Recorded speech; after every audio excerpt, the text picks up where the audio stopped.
¿Te ha pasado alguna vez no saber qué hacer con tu vida? O tal vez de necesitar respuestas y no poder encontrarlas. Bueno, de esto te voy a hablar en este vídeo. Ok, primero te tengo que contar una historia. Cuando llegué a mi edad de joven adulto, empecé a desarrollar un deseo particular por viajar al sudeste asiático, especialmente Tailandia e India. Tailandia me movía una cuestión más profesional. En esa época estaba aprendiendo masaje tailandés y me encantaba. Años atrás había hecho Muay Thai, el estilo de combate tailandés. Entonces estaba como fascinado con la cultura y sentía esta necesidad de querer dar un paso más, ¿no? Meterme de lleno en su cultura, en su gente y aprender desde la fuente. Para India fue algo diferente. En India me movían más cuestiones espirituales. Cuando era adolescente le pedía prestado los libros de yoga a mi mamá para curiosear, para ver qué era esto de las posturas, cómo se puede conseguir salud, ¿no? Estar fuerte y tener bienestar físico y mental a través de las posturas, estos conceptos de la iluminación, de la paz espiritual que siempre me han fascinado. Y entonces, bueno, un poco de lo mismo, ¿no? Sentía esta necesidad de ir a la fuente, de conocer más desde adentro esa cultura. Entonces, claro, ten en cuenta que en esa época yo vivía en Argentina, trabajaba por el Estado, ganaba en pesos y esto alejaba aún más, como a miles de dólares de distancia, de poder realizar ese deseo. En otro vídeo, si quieres, te puedo contar cómo finalmente conseguí manifestar ese sueño, pero ahora, como vamos hacia otro punto, vamos a ir directamente al grano, ¿no? Finalmente conseguí hacer este viaje, un viaje de, si lo cuento desde el principio, tal vez ha sido más de un año, donde estuve viajando por el Caribe, por Europa, y la última parte de los últimos 6 meses de mi viaje fueron en el sudeste asiático, no solamente India, Tailandia, sino otros países más. Fue algo alucinante, increíble, y el final justamente de ese viaje fue en India. Entonces, lo que pasó ahí fue maravilloso, aparte de llorarme un montón por no poder creerme que finalmente había conseguido estar ahí y comer chapatis y visitar templos sagrados y estar en un ashram y conocer maestros espirituales. Todo lo que yo había soñado hacer, pude hacerlo en India. Estamos hablando del año 2010 y me pasó algo muy curioso. Empecé a sentirme mal. Más adelante descubrí que esto tiene un nombre, se llama síndrome de la medalla de oro. Llamada así porque es algo que casualmente le ocurre a muchos atletas cuando después de años y años y años y años de mucho esfuerzo consiguen finalmente la medalla de oro y de repente, al haber supeditado toda su intención y toda su voluntad y hasta su personalidad a ese fin, una vez que lo consiguen sienten que de repente la vida ya no tiene demasiado sentido porque ya el fin está ahí. ¿Qué más? ¿No? Todo empieza a parecer como insulso o uno se siente un poco perdido. Bueno, esto era algo que yo nunca me imaginé que me iba a pasar y me pasó cuando llegué a India. Bueno, no cuando llegué, sino cuando estaba tal vez un poco más de la mitad de mi viaje en India, que estuve unos 2 meses, y empecé a preguntarme esto. ¿Y ahora qué? He estado más de una década tal vez pensando en esto, al principio creyendo que era imposible y luego empezando a mover hilos, ¿no? para poder llegar a este fin de la manera que quería, porque recuerdo además que en un momento mi padre, al verme tan frustrado con este deseo tan ferviente de viajar a la India, me dice: yo te ayudo, pero no quería molestar a mi padre y sabía que era algo que tenía que resolver yo. Entonces decidí rechazarlo y finalmente se dio. Entonces estaba ahí y digo: ¿ahora qué voy a hacer con mi vida? Y ya está. ¿Me puedo morir? ¿No?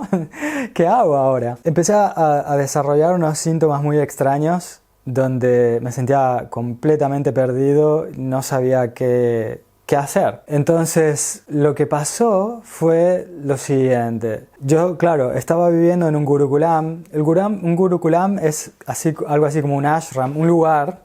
Para los que no estén muy al tanto de cómo es la movida hindú, un gurukulam es un orfanato, básicamente. Es un lugar donde hay niños para aprender con el maestro. Este era un lugar muy especial porque además traían chicos de la frontera con Pakistán, si no recuerdo mal, donde era una zona muy conflictiva, pasaban cosas terribles en esa frontera y estos niños se quedaban sin padres, ¿no? Porque los padres eran asesinados o secuestrados, entonces esta gente los recogía y los llevaba a este sitio para bueno, darles de comer, darles una educación y que estén bien, ¿no? Entonces yo me instalé ahí con este grupo de locos que seguíamos al Swami Sarveshwarananda, un ser de luz hermoso, y ahí en los espacios de meditación, que no eran muchos porque teníamos mucho trabajo durante el día, empecé a hacerme esta pregunta, ¿no? ¿Y ahora qué?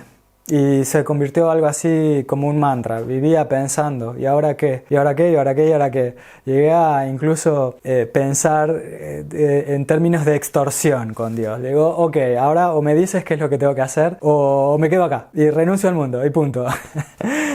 Algo ahora veo como un poco inocente o inmaduro tal vez, pero tenía una necesidad muy grande de hacer esto, ¿no? Pero bueno, lo principal era que yo me aboqué a esta tarea en esos espacios que teníamos para hacer introspección, realmente, ¿no? Ir hacia adentro y dejar que la cosa fluyera, preguntar, como un mantra, ¿no? ¿Y ahora qué? ¿Y ahora qué? ¿Y ahora qué? Y no pasó mucho tiempo hasta que conseguí la respuesta. Yo creo que fue tal vez un par de días donde tuve esta chispa de iluminación. Justo en ese momento, mi maestro llegó a mí y me pidió que diera una clase de masaje tailandés, cosa que me descolocó un poco porque no me lo esperaba realmente. Hasta ese momento yo había asistido a muchas clases, pero no había dado muchos masajes también, pero nunca había dado una clase. Y la experiencia, la verdad, que me encantó y fue tan bonita, tan hermosa, que para todos, no solo para mí, para las personas que estaban ahí recibiendo esta clase, que luego me pidieron que repitiera. Repetimos un par de veces. Entonces fue esto, o sea, yo tengo que enseñar.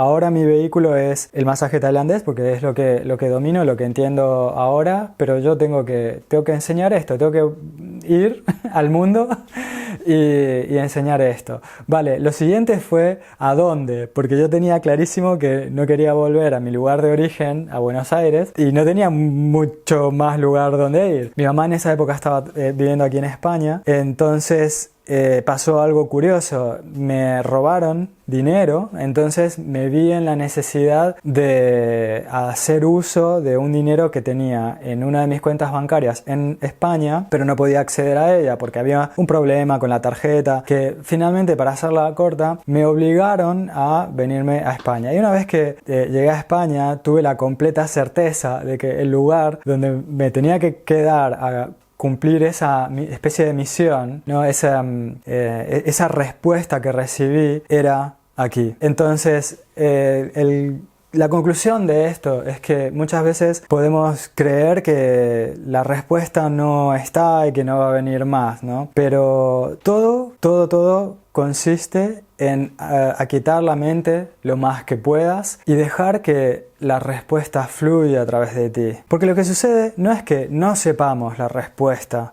¿no? Cuando tenemos una necesidad muy grande, sino que el estrés, la ansiedad, los miedos y el millón de bloqueos mentales que podemos tener en un momento dado son los que se interponen entre la respuesta y el poder percibirla. Entonces, cuando te abocas a un trabajo interior para aquietar la mente, para despejar toda la paja, para despejar lo que no sirve, entonces la respuesta llega y llega fácil. Así que mi consejo en el día de hoy para ti es que busques la forma de encontrar esa quietud mental para que puedas encontrar las respuestas que necesites. Y ya sabes, si necesitas un empujón, si necesitas ayuda, aquí estoy. Te mando un fuerte abrazo y nos vemos la próxima.